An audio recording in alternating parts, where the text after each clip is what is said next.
The FAA releases a study focusing on GA airports. The first customer-built Onex flies for the first time. It may finally be lights out for LightSquared. And we'll bring you some of the highlights of EBACE in Geneva.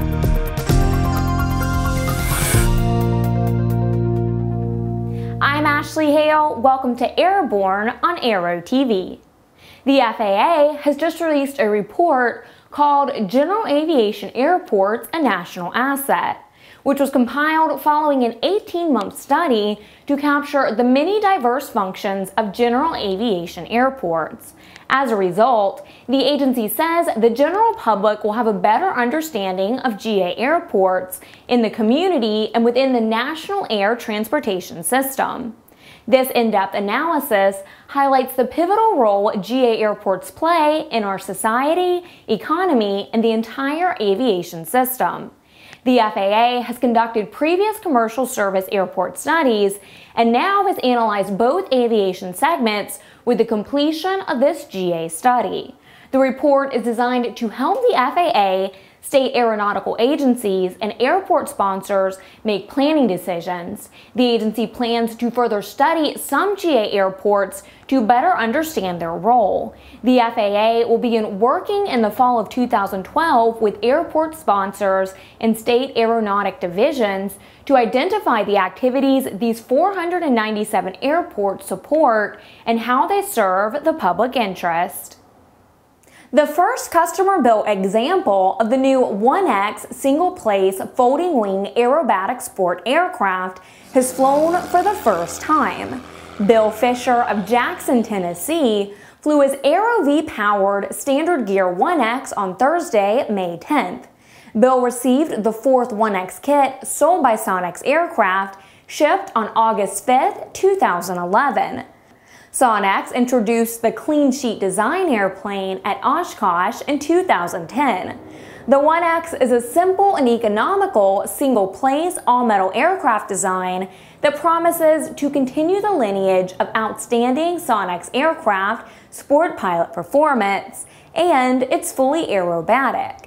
The FAA National Kit Evaluation Team approved and published amateur building checklist for the new Onex earlier this year, meaning it's complete with the 51% rule. When the wings are folded, it will fit on a standard trailer. It will also fit easily into a garage or share a T-hanger with other aircraft, and it looks like a lot of fun to fly. An Arizona court said it will allow a lawsuit against Australian kitplane manufacturer Jabiru Aircraft Company to go forward despite the fact that it's headquartered on the other side of the planet. The Arizona State Court of Appeals said that because Jabiru clearly understood that its kits were being sold in the U.S. through a dealer and distribution network, the lawsuit could go forward in Arizona. The company is being sued over an accident in 2008 in which the pilot was fatally injured when the airplane lost its propeller after less than 10 hours of flight operations. Jabiru's lawyers argued that the company's liability ended when the distributor received the engine in Tennessee and that it had no way to know that it would wind up in Arizona. But the appeals court pointed out that the company had sold 61 products in Arizona the year the pilot bought his kit, including 5 engines, and that it was a part of a stream of products that were specifically exported to final destinations in Arizona. Sales just in Arizona accounted for 2% of the company's sales in that year. By all accounts, Evelyn Mama Bird Johnson was an amazing woman. Just born 6 years after the Wright Brothers first flew, Mama Bird learned to fly when she was 34 years old and wound up logging over 50,600 hours, or about 6.5 years of flight time. By many estimates, she taught over 5,000 people how to fly and was never involved in an accident. She was inducted into the National Aviation Hall of Fame and the Women in Aviation International Hall of Fame. She was named in the Guinness Book of World Records as having the most flying hours of any woman. But the aviation community lost this iconic pilot late last week. Mama Bird Johnson passed away at the age of 102 in her home state of Tennessee, where she racked up most of those hours flying over her native Great Smoky Mountains. She volunteered for the Civil Air Patrol in 1949, and a CAP Honor Guard was present when she was laid to rest on Wednesday. It's very likely that it will be a long time before aviation sees another one like her.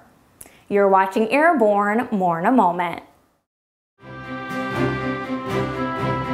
Since its inception, Redbird Flight Simulations has been dedicated to developing new training technologies and processes in an ongoing effort to make aviation safer, more affordable, and more accessible. Consider Redbird's flagship flight training device, the FMX, a superior quality, full-motion, feature-rich advanced aviation training device priced with real-world flight training organizations in mind. With standard features that are anything but standard, such as wraparound visuals, a fully enclosed cockpit, quick change configurations, scenario-based training compatibility, and of course, an electric motion platform, the FMX serves up a level of realism that is simply unavailable in other training devices on the market. For more information on Redbird flight simulations, the Redbird FMX, and Redbird's entire line of flight training devices, visit www.redbirdflightsimulations.com. Welcome back. If you'd like to suggest a story for Airborne Aero TV, our website, or our podcast, you can drop us an email to news-spy@aero-news.net. It's yet another case of "oh no they didn't" for the folks at Flight Prep, who stirred up very negative feelings in late 2010 and early 2011 with patent claims that had the potential to shut down much of the online flight planning industry if those aggressive claims had been proved out in court. Via a series of legal threats and what many claimed to be veiled intimidation tactics, Flight Prep had much of the industry on their toes until very negative public outcry pretty much forced Flight Prep to dial back their legal offenses and fold their tent. Or so it seemed. Late last week, ANN received copies of a lawsuit that Flight Prep filed against Jeppesen Sanderson, a Boeing subsidiary, back in late 2011. Obviously kept quiet while the initial legal battle was fought, we have now learned via a note from Jepp's Michael Pound that Flight Prep has withdrawn its suit and the court has allowed them to do so. According to Pound, quote, "We understood that Flight Prep's Stenbach and Everson had a patent, but it was our position that our products did not infringe upon it. ANN has attempted to get more input from Flight Prep, but our calls and emails have not been returned. Flight Prep's efforts earned them a very bad reception over the last year and a half and did some demonstrable damage to a number of companies that feared further legal attacks. The flight planning industry can only hope that Flight Prep has decided once and for all that these tactics will not earn them the rewards that they once pursued, and some peace can be restored to this aspect of aviation." It looks like it's finally lights out for LightSquared. After being rumored for months, LightSquared officially filed for Chapter 11 bankruptcy protection in U.S. bankruptcy court in Manhattan Monday afternoon. The move came only hours before a deal to prevent the internet startup from defaulting on its debt was set to expire. The company has had a tumultuous run. It set out to establish a nationwide wireless 4G data network delivered via satellite. But when it added high-powered ground-based transmitters to the mix, it was found that the company's signals interfered with nearly every existing GPS device operating on adjacent frequencies. The FCC eventually blocked the company from moving forward with its plans, and despite being propped up by hedge fund manager Philip Falcone, it could not recover. Falcone told the Wall Street Journal that he still hopes to be able to get the broadband network up and running, but for now, pilots and millions of others who rely on GPS can breathe just a little bit easier. We're getting closer and closer to a time when unmanned aircraft are sharing airspace on at least a limited basis with the rest of the aviation community. The latest development came from the FAA this week. Tom Patton explains. This week's announcement was made possible by language included in the FAA reauthorization bill passed earlier this year. Under the new rules, federal, state, and local government entities are able to obtain an FAA Certificate of Waiver or Authorization, a COA in government speak, to operate unmanned aerial vehicles in the national airspace. The agency said it has been working with its government partners to streamline the COA procedures as part of the effort to ensure the aircraft are safely integrated into the NAS. As of the end of March, the FAA changed the length of authorization from the current 12-month period to 24 months. If the FAA disapproves a COA, the agency quickly addresses questions from the applicant and tries to provide alternative solutions that will lead to approval. Initially, the COAs are limited to unmanned aircraft weighing 4.4 pounds or less under certain restrictions. The aircraft must be flown within the line of sight of the operator, less than 400 feet above the ground, during daylight conditions, in uncontrolled airspace, and more than 5 miles from any airport or other location with aviation activities. When the organization has shown proficiency in flying its UAS, it will receive an operational COA. The agreement also expands the allowable UAS weight to 25 pounds. Also in March, the agency created a new UAS integration office headed by a single executive, which brings together specialists from the aviation safety and air traffic organizations. That office is responsible for all matters relating to civil and public use of unmanned aircraft in the national airspace. For Airborne, I'm Tom Patton. It might be a surprise to go to a trade show and not get a new airplane announcement from Cessna. At the European Business Aviation Convention and Exhibition, better known as EBACE, Cessna rolled out its new Citation Longitude. This launch follows on the heels of Cessna's announcement just over 6 months ago of the new Citation M2 and Citation Latitude.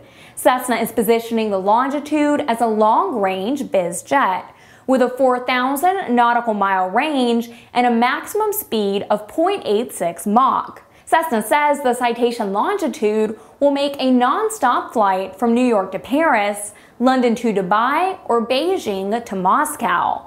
The Citation Longitude will be powered by 2 Silvercrest engines, and the cockpit features Garmin G5000 avionics with touchscreen controls.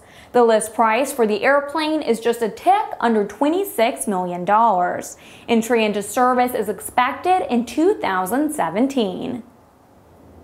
Not to be outdone by Cessna, Bombardier Aerospace says it has redefined the light jet landscape by launching the LearJet 70 and LearJet 75 aircraft at the European Business Aviation Convention and Exhibition in Geneva on Monday.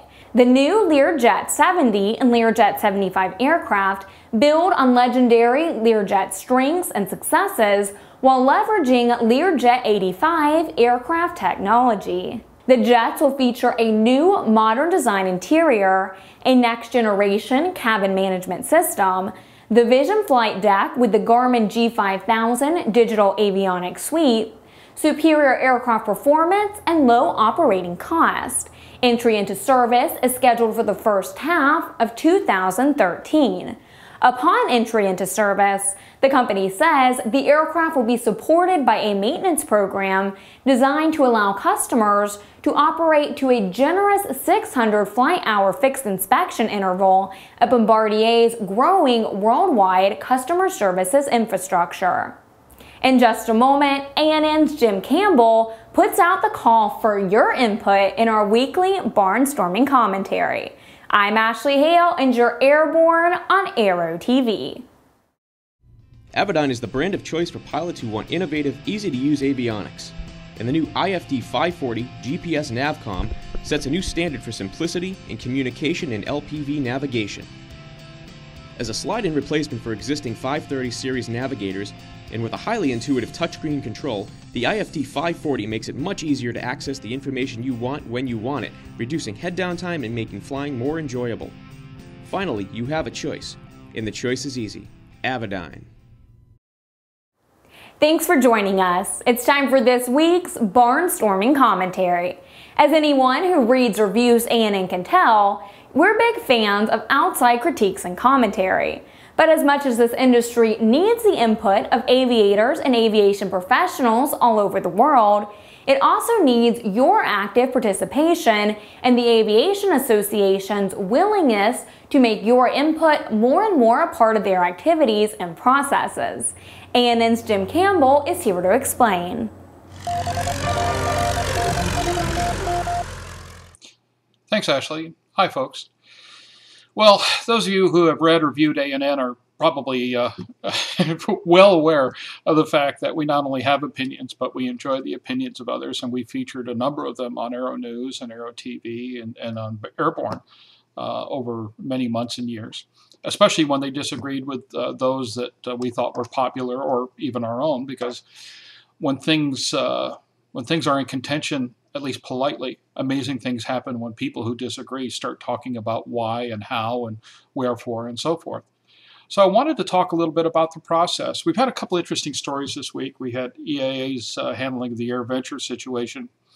Over the last couple of weeks, we've watched AOPA wade into a business aspect, offering flight planning services that compete directly with private industry, and a lot of complaints that came out of that, especially from a standpoint that it might inhibit the innovation we've seen with companies like Onex and 4Flight and so many others. And yet there are people who complain, and the question I have to you, and don't get me wrong, I want you to complain, I want to hear about your opinions, especially I want you to complain to us about what we do. I learn so much more about what people think we're doing wrong than what they think we're doing right.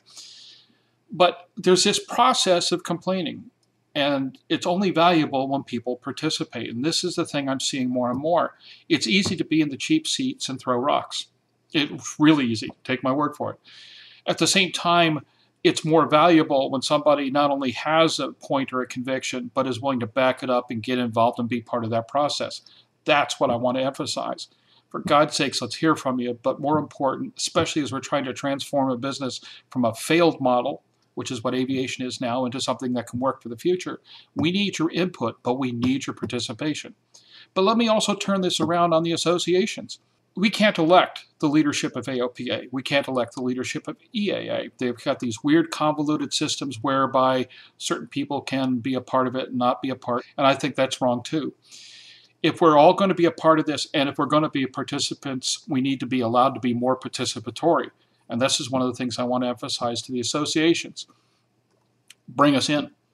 Not only listen to us, but bring us into the process. And I'm not saying you elect the leader per se, but you should be electing your board. You should be outside the whole, letting the whole industry be a part of it. And more important than anything else, getting a chance to hear disparate, varied opinions from across the entire spectrum of aviation. And that way we grow, and that way we educate ourselves, and that way we grow ever stronger. Think about it.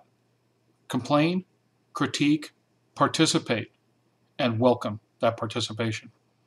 For Aero-News, Aero-TV, and of course Airborne, I'm Jim Campbell.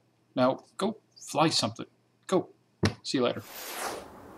Things are definitely on the rise at Nextant Aerospace. The company just announced it has delivered the 10th production 400 XT just 7 months after receiving FAA certification.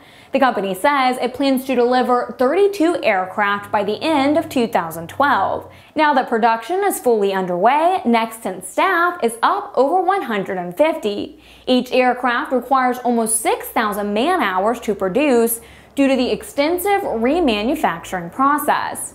The end result is essentially a new aircraft after zero timing all life-limited components. Meanwhile, the Wall Street Journal reports and Nextant officials confirmed at EBACE their acquisition of a larger remanufacturing facility for the 400 XT. The new facility at Cleveland's Cuyahoga County Airport comes as the company responds to greater than expected demand for the 400 XT, which received final FAA certification only last October. The Nextant's 400 XT is the world's only FAA-certified remanufactured business jet. The newly acquired facility will quadruple Nextant's current square footage, both in terms of production area and office space, while accommodating an annual production rate of 48 aircraft. Nextant's current book of orders is approaching 70 aircraft to be delivered over the next 5 years. Airbus's ACJ 318 and ACJ 319 corporate jets have gained eligibility from the FAA, EASA, and GACA for Part 135 operations, making it easier for operators to seek and obtain approval to carry fare-paying charter passengers.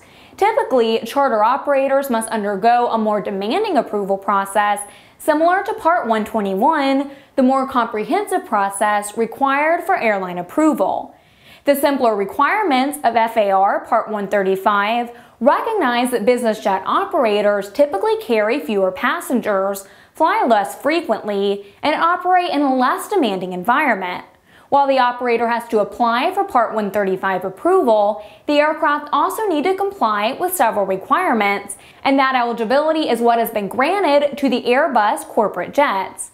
These requirements include that airplanes in their cabins be certificated for public transport, and that the number of seats certificated for taxi, takeoff, and landings be less than 30, and that the payload be limited to 7,500 pounds.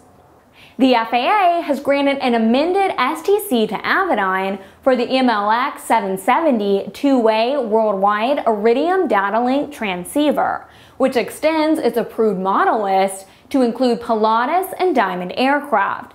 This amended STC also adds the EX600 multifunction display as an approved display. The MLX 770 is a single-channel Iridium transceiver that provides worldwide weather data for displays on Avidyne's Integra EX5000, EX500, and EX600 multifunction displays, as well as on electronic flight bags from CMC and other manufacturers. The MLX 770 is certified and currently in use aboard a wide variety of aircraft. Standard weather products include worldwide graphical METARs, textual METARs, and TAFs. Winds and temps aloft, regional radar, lightning, and satellite IR products are offered through the premium service. The MLX 770 also provides two-way text messaging between your airplane and compatible ground-based SMS-capable mobile phones or email addresses, allowing pilots to communicate with family and friends while in flight. Each week, we share with you a sample of an online video one of our viewers thought was especially entertaining. We call it AVW, the Aero Video of the Week.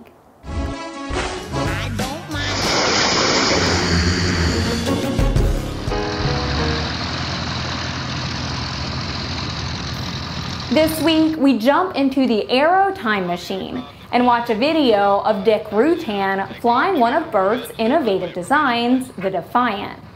Not sure of the year of the original film, but the mutton chops and the rotary dial phone place it most likely in the 1970s. Still, it's a great airplane.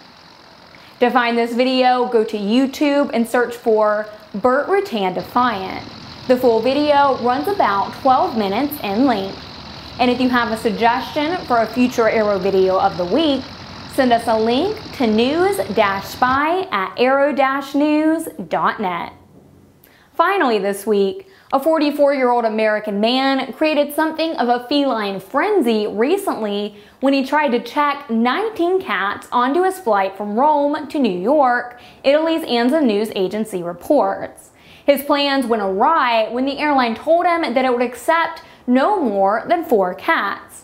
So according to ANSA, the man checked the 4 cats he was allowed and abandoned the remaining 15 there at the airport. As if that wasn't enough, the man also reportedly sparked a bomb scare after he left behind kitty litter and other unattended luggage.